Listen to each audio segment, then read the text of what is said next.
कुछ समय पहले राम मंदिर की इनॉग्रेशन हुई थी और उस इनॉग्रेशन में बहुत से लोग गए थे और आज भी जा रहे हैं। देखो, मंदिर जाना, भगवान में आस्था रखना गलत बात नहीं है, परंतु लोग आजकल इस पूजा को ये मानते हैं कि मंदिर जाओ, जोत जलाओ, भगवान से अपनी मन्नतें मांगो कि भगवान ये हो जाए, भगवान वो हो जाए।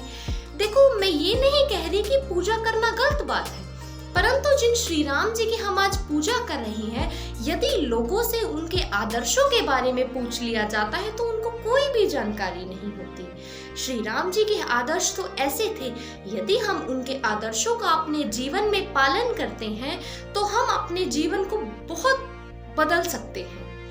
बहुत से हिस्टोरियंस अक्सर राजाओं के नाम के साथ एक सफिक्स यूज करते थे जो कि है दी ग्रेट, और हम इस चीज को बिना कुछ सोचे समझे एक्सेप्ट भी कर लेते हैं।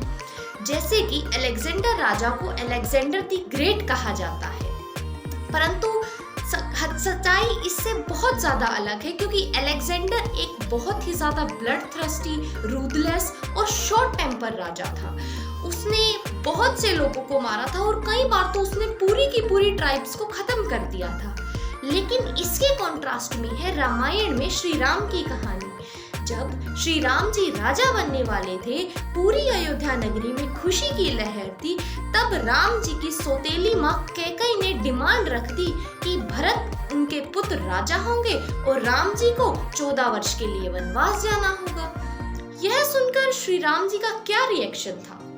राम जी बिल्कुल भी दुखी नहीं हुए, वो बिल्कुल भी व्यथित नहीं हुए। उन्होंने अपने पिता दशरथ को दिलासा दी और कैकेयी को कहा कि वो वन चले जाएंगे।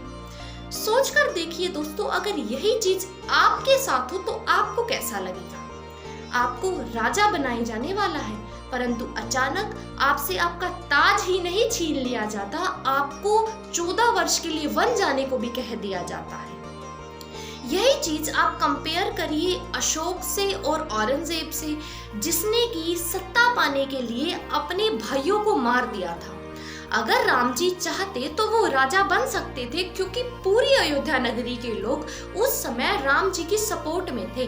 परंतु राम जी ने कैकेयी को कहा, हे देवी, मैं वन चला जाऊंगा, मुझे सत्ता से कोई भी मोह नहीं है, मुझे धन से कोई भी मोह नहीं है, क्योंकि मुझे अपनी जिंदगी एक साधु की तरह जीनी है, जिसकी आस्था अपने धर्म में और अपनी नैतिकता में है।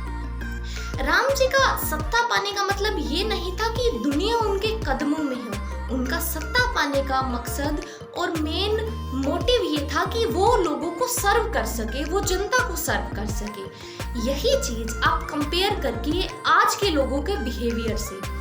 आज के लोग बिना किसी शर्म के कहते हैं कि उन्हें पावर का नशा है, वो सत्ता पाने के लिए किसी भी हद तक गुजर जाते हैं। और कुछ लोग तो बहुत सी कहावतें भी कहते हैं, जैसे प्यार और जंग में हर चीज जायज है, जिसकी लाठी उसकी भैंस, चढ़ते सूरज को सलाम, और सबसे तो हट के ये चीज है कि जो जीता वो सिकंदर, बाकी सब बंदर।